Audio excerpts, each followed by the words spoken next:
Ladies and gentlemen, if you ever thought James Bond was thrilling and that spies are those you want to kiss, well, we were taught different, and we were taught to respect the Secret Service because this is the true power of it. Ladies and gentlemen, welcome the ISB from Andor. Here they are. Here are Robert Emms, Jenn, Anton and Jacob James Beswick.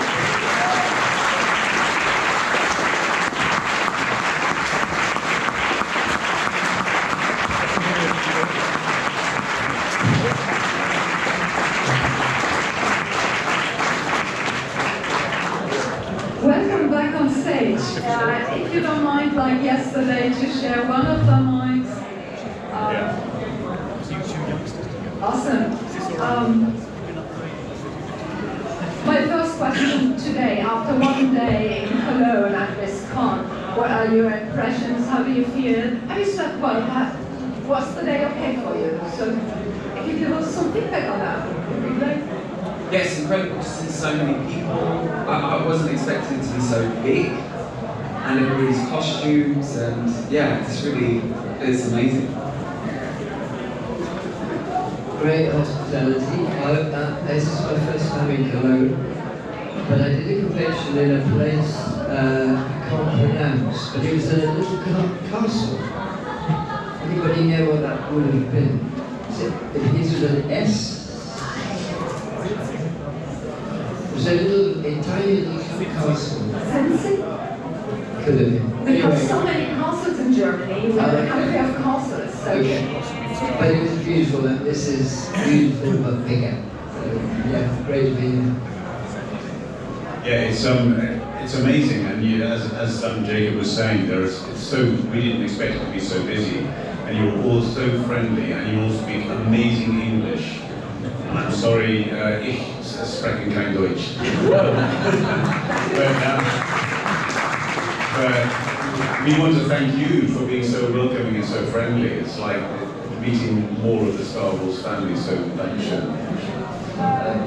Yeah, I've had a terrible time, and I hate Cologne, and I don't like Germany at all. No, I've had a lovely time. Yeah, really lovely. It's lovely to meet everyone and to hear all the lovely feedback about Andor. Yeah. So it's great to have you, and we try to do anything that is possible to make you feel good during these 2 days. 2 days, and so we'll do a bit of Q&A today. Yesterday we started with some basic, but I want to pick up one thing you talked about, just sitting in the office and not being in bed. And just the thought, and maybe you can add to this, because your office has like a clinical atmosphere with all this wide thing. And story-wise, this gives me as a viewer the impression of what you do. You're cleaning the empire like in a medical way. So was that, or is your impression the same, that the set really reflects the soul of the ISB? Yes, it definitely had that sort of clinical, almost antiseptic feel about it. The set was impeccably white, and we had to be careful when we were coming from the bigger venue in the prime, not to bring a lot of dirt and acid. But yeah, sort of symbol of the rather dubious antiseptic nature of their authority. And he says, doesn't he, we are health providers, which was a very odd thing to read, and I didn't quite understand it for a long time. And then I sort of got that sort of euphemistic, we're in authority and we're here to clean up mess. But I got to love that set. I really enjoyed being there. I didn't get to go to Valencia, which my friends keep reminding me about. But I had my own little space, and I really liked turning up.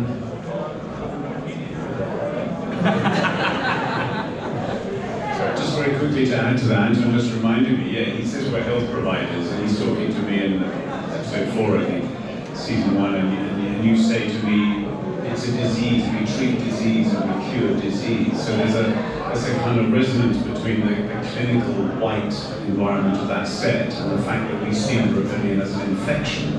It's, like we are the antibiotics, trying to kill the infection of the rebellion. But it was, as Anton says, it was very strict. The only liquids that we were allowed was water under the set. There was no coffee, no tea, no juice allowed on the set because it could mark it, it could stain it, and they lose an hour cleaning it. So.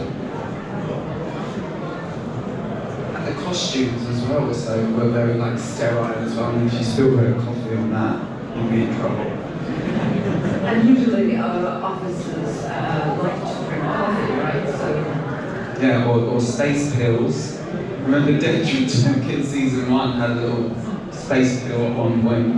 And then we've got to sometimes pull all-nighters for the Empire. So the dress department, how was that? I mean, your costumes are, you see with first members over there, are well beloved because they are a bit easier to wear than the plastic armor, but nevertheless you had fitting and they were designed for you, and especially being these officers to look really elegant and powerful. So what did it take and how long did it take our measurements? I had so many costume fittings. I had 5 fittings to get this thing to look like Michael, the costume designer, wanted it to look. So it was quite a long process. But I enjoyed wearing the uniform in the end. It actually really helped me as well with sort of Lonnie's need to be sort of kind of completely hidden. The sort of performance that we all had to give was very still and straight, and no kind of Acting is the word you're looking for. no kind of acting, yeah. And the costume I felt helped with that. It made you feel restricted and sort of like you're kind of just on one line. So I found that quite useful. Yeah. So even the cleanness of It was all quite costume helpful. is in the acting and Yeah. And then my costume as Lonnie was a lot more of a civilian rebel nature, and that, Does this help, to have a uniform like that? Does it help you as actors really to perform? Or is it more okay, it's just something I have to wear? Or was it okay, that's itchy and scratchy and I don't like it? Yeah, it chafed my neck. I had a red mark on my neck. That wasn't very nice. But it definitely helps because it changes your posture as costumes, so you feel a lot more sort of uniform. And weirdly, with these sort of sterile costumes, these sterile sets, I felt really way more human within it. I felt I think that specifically here as well is very loves being there and feels quite overwhelmed by it. So I felt it makes you feel more human in some way. I think also the tunings, you can see this shape looks fantastic in these costumes. They are very military, so even the trousers and the boot, once you put those big boots on, it just makes you as able to stand in a different way. And also, if you slouch in those tunics, they get crumpled. So, we kept being reminded that to keep the costume looking nice and stand up straight. But I do know, because Michael, the designer, he made hundreds of incredible costumes for both seasons of Andor. But this is their least favourite, because although it looks simple, it's the most difficult to get right. And as you were saying, many fittings, changing the clasps and redoing it in stitching, and of course, when you're recording dialogue, they have to take it all, put a microphone up and a battery pack, so that misses the line of the costume as well. So they're very patient with them, and yeah. But it changes, it gives you a different center of gravity when you're wearing this. You just feel very different, like a military uniform. We were sewn in, weren't we? We were sewn into the costume, so they had to be cut out every day. It was difficult because if you needed to go for a pee, it was quite a palaver. Yeah. And also, I think I had more fittings than anybody because I was cast for one day in Rogue One. And I was fitted for everything, not quite as elevated as authority as past guys, but I had boots made, the whole thing, went through the whole thing, did a day's shooting and then got cut out of the film. Yes, so I would never have got the part of past guys if I'd been in the movie, because I was just a sort of, that sort of level. Different. You just said you were sewn in, just being interested because one of my costumes is the opposite. And I'm tucked in here as well, so I use that up. What did they do when sewing you into the costume? I mean, that sounds like really, okay, that's, well, like in jail, maybe. So you were Yeah, just before we put the costume on, and then whoever was working with us in costume would come in and sew all up the side here sometimes.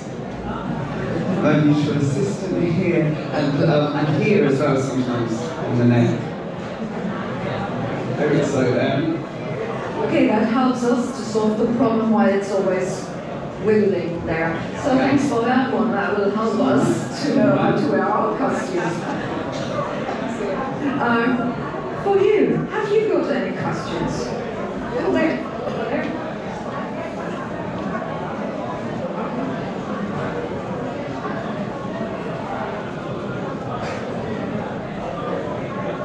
Well, first of all, I would like to express a big thank you for the outstanding performance that all of you delivered in this political Star Wars theater, and for the inspiration to view modern systems of governance with a much more critical eye.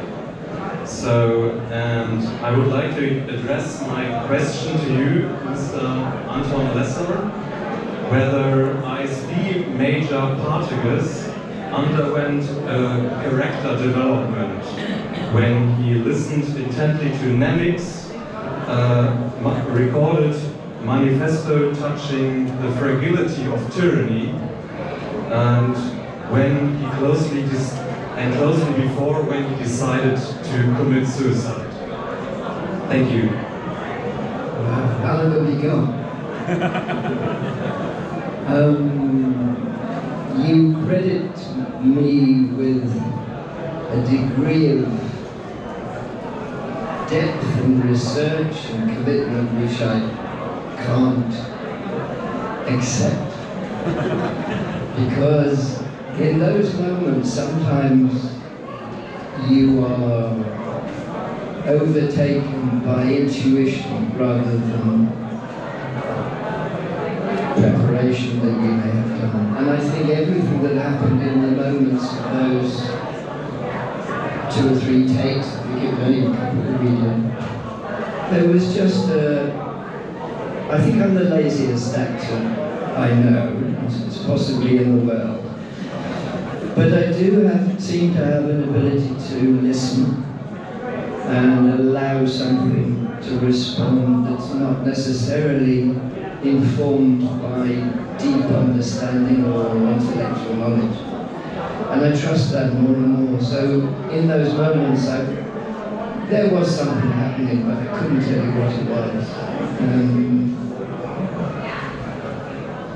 And I think a different actor would experience that process and those moments of hearing the manifesto in a much more cerebral way, and maybe really thinking and making connections that you could actually write down. But it doesn't work like that with me. It just sort of happens or it doesn't, and thankfully it kind of did. So I couldn't tell you the journey that I went on, only that it touched me, it moved me in some way, and therefore hopefully it communicated back to an audience.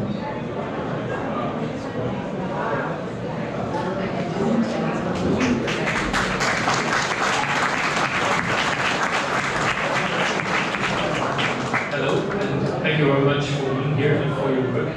And I was wondering, you gave us one of the most tense office scenes ever seen on screen, and it even got more tense when Ben Mendelsohn came in as director. Can you elaborate a bit how it was to work with him and the extra pressure on your characters? Well, it was very interesting. I had not met him before or worked with him before, and we'd become so used to Anton being the most senior man in the room. Oldest as well. And suddenly we had this new energy. I mean, I didn't really have much interaction apart from the party scene, which we shot in Valencia, sorry again.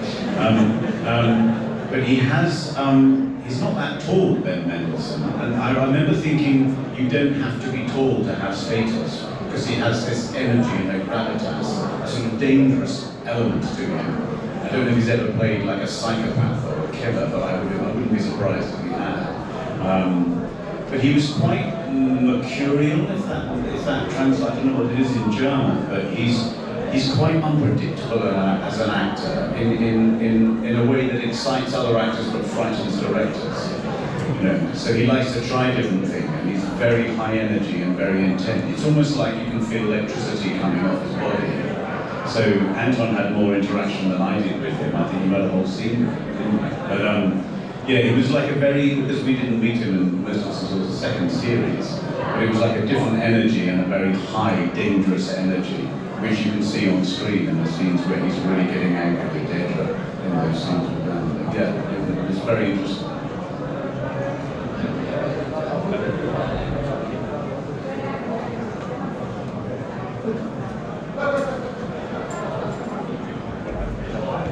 Hi, welcome to the law, thanks for being here. And I'd like to address my question maybe to you, but gentlemen, feel free to answer it as well. But you represent the rebellion on this panel, and Andor has resonated so politically as well outside of the Star Wars model. Did you think that would be the case while filming Andor? And so was it obvious to you on set or while reading the script that it would have such an impact? And do you like that it had this impact? Do you like that your work, which with Star Wars is almost always political, but still, I think this is a bit more political than the other acts, so do you like it? Yeah, definitely. Definitely love that it's got those undertones. I think it goes back to what Anton was saying, actually, that you know, when you're doing something, you're not always aware really of what the end result is going to be, or you're sort of trying to be in the moment, in the scene, and just play each moment as it comes and respond intuitively to things. And I think, yeah, I'd probably be disingenuous to say that I was aware of certain things. Actually watching it back, and you know, I'm able to express a little bit more about the character now, having seen it. But as I was doing it, I was just really focusing more on, you know, the ISB scenes being completely conspicuous, and then I suppose in the scenes with Luthen, I wanted it to feel like sort of explosion of nervousness and just the tension built up inside him that just, you know. But I think, yeah, it's as an actor, you're really just focusing on. Well, I actually find whenever I do any job, I'm just focusing on surviving and just trying to make the thing that comes out of my mouth sound as believable as possible. There's some people I think are so relaxed that they're able to make specific choices, but I sometimes find it's just more of like, you know, just trying to survive it. But yeah, it's a great. I was very pleased to have had my part, and that it meant something so profound in the world. I thought that was quite cool. Yeah. I remember watching season 1 and not expecting it to be so political. I mean, so amazed and moved and grateful that I was part of something that did that. And really, really proud to be part of something with that Mon Mothma speech, how topical that is, how beautifully written it was. I'm so glad that I was part of something that is international. And that is spreading that message, I think is amazing. Very, very proud of it for that. So especially the message that we get, like, fascism destroys everyone, even those who work the hardest for it to achieve it. In the end, that's the end of the whole story there. And being part of this in these times might be more than we ever have expected. Do you think the writers had that already in mind, or was it more like, okay, we'll do something political, or how? Do you have the impression it kind of evolved throughout from episode to episode, so that there were decisions made where they saw, okay, we put more into this than we thought in the beginning? I think they definitely made a decision. I mean, I don't know for definite, but I'm sure that they made a decision, you know, through wanting to make Star Wars more, this particular Star Wars story more mature for a more adult audience. And I'm definitely sure that they thought that, you know, a lot of that was quite deliberate, you know, a lot of that sort of engagement with those political ideas was quite deliberate. I'm pretty sure of that, yeah. I think so. I think also so much work went into the script, and usually when you're filming, almost every day there are changes. You know, you get there at 6 o'clock in the morning, and very kindly someone says, would you like a cup of coffee? But they also give you pages, and you have to look, okay, that's been rewritten, I've got to relearn that. That, to me, I didn't have that large a part, but it never happened to me in Andor, because the scripts have been honed down, and it's very muscular language. It's almost quite stylized, it's almost like a classical text. It's quite technical, and that's the most difficult stuff to learn. But it's the first job I've done where I wasn't aware of any script changes as we were shooting. Maybe there were minor ones, and for the bigger characters, maybe they had more experience of that. But I also experienced that if we were filming and I felt I got a line slightly wrong, I usually had, even by one word. It's like driving a car and there's a bump in the road. Even if you changed a but to an and, or you missed a full stop, it was as precise as that, and you kind of knew when you got it wrong. It's not the sort of language you can paraphrase, not the sort of writing you can paraphrase. It has to be 100% correct, and then it helps you, it carries you forward that way.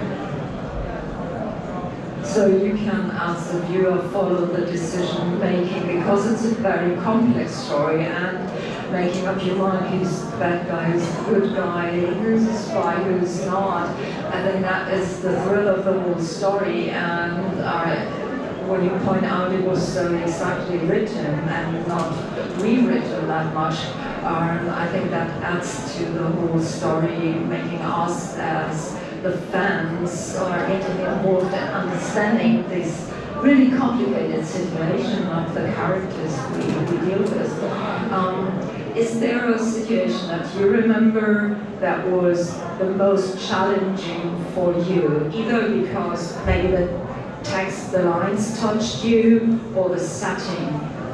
So something that went into an emotional experience more than you have ever thought.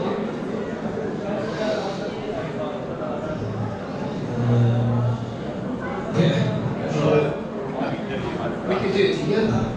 Duet. I mean, apart from not being in Valencia. That's the most traumatic for Anton. He didn't get to come to Valencia. Well, I was just thinking of the scene when you were talking about my mother, the big speech that she does, that finishes, you know, and they have to hustle Fiona Shaw, they had to get her out of the building. She hadn't even shot that yet when I'm shooting episode 9, when I'm reacting to her. You know, they hadn't shot it yet. And they said, oh, just improvise it. And I said, well, let's make it specific. You know, if you can tell me exactly what she's saying. So they would read her lines, or let me read it, and then I would react to it. Because it goes up in stages and in danger as I'm trying to lock the building down and cut the communication. So that was very, very intense. And it was so intense, I'm huddled over a monitor. This is why I remember it. We were shooting it for about 2 hours or so. And I got a stiff neck. I got a cramp in my neck, so they had to get the nurse and give me a massage and an anti-inflammatory because I was so tense, which is one of the first lessons of acting, is don't tense up too much. So I remember that because it was a bit painful. And I knew that this speech was going to be a big thing, and I felt my reaction would be minimal and very focused. So I remember that.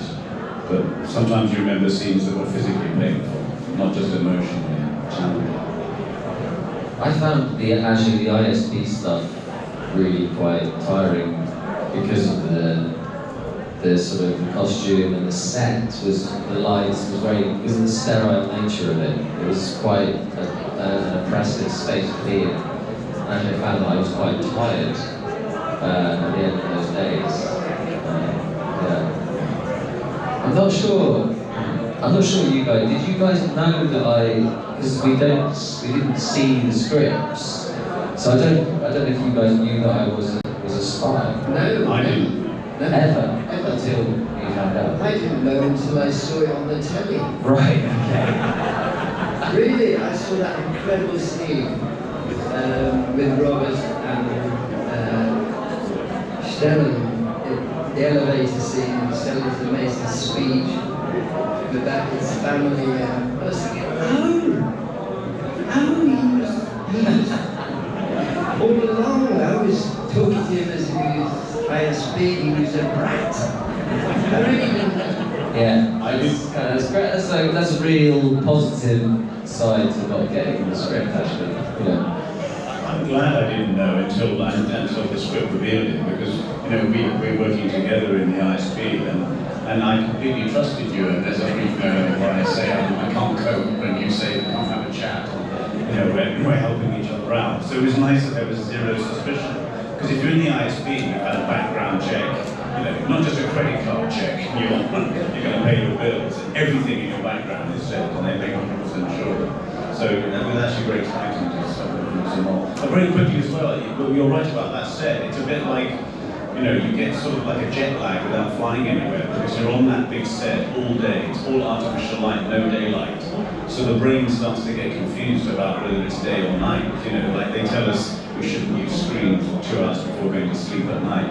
If you're in the dark with artificial light for 12 hours a day, you start to feel you don't know what time it is, you don't know what day it is. So that's a challenge as well. So I'm going to ask one last question from the audience. Still have time for one.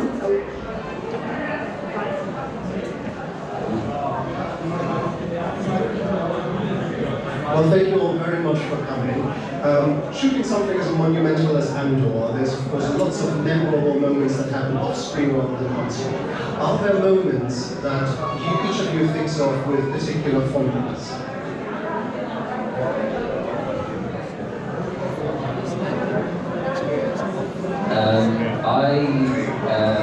I remember shooting in the party scene in the Museum of Arts and Sciences in Valencia, sorry. And it was quite an amazing moment because just to see some of those creatures, walking around, some of the iconic kind of Star Wars creatures, that was quite amazing. Because we didn't really have much to say. We only had a little scene, I think, didn't we? So we were there for quite a while, sort of mingling with these creatures. That was quite cool. Yeah, it was extraordinary. Again, sorry, Anton, Valencia. In Valencia, every year they have this huge festival, and they build these like 8, 10, like 4-meter figures for like 2 months, and then they burn them on one day of the year. after night, a dark sunset, they burn. There's fire brigade standing by, and they make huge fires in the city of Valencia. And we arrived on the one day of the year when this happens. So the cars had to drop us like a 20-minute walk from the hotel because all the streets were closed. And we went out and we saw this extraordinary festival going on with all these massive figures just being burned, and you could feel the heat, like 100 meters away. You could feel the heat. I can't remember the name of the festival, but it's Fire. Thank you. Yeah, fire. Yeah. So that was an extraordinary treat, just to happen to be there on that day. Yeah, and the figures and extraordinary architecture in Valencia. I remember that very clearly. Yeah, in Valencia. This is getting horrible. This is getting too much now. I remember. I'm over it! Okay, just a quick question. If someone of you lives in Valencia, you know what to do, right? There's an invitation. Yeah, I remember I met Elizabeth in Valencia, and I hadn't met her before. I'd seen her amazing work in season 1. But we became really good friends in Valencia, and on the last night that I was there, we got a speaker, listened to Shaka Khan through the streets of Valencia, and I ran through Valencia singing and dancing, and stayed up all night on the beach watching the sunrise and talking about our life. And it was really beautiful. Okay. My most memorable moment was when they were all in Valencia. And it was so memorable. I can't share it with anyone. But you should have been there.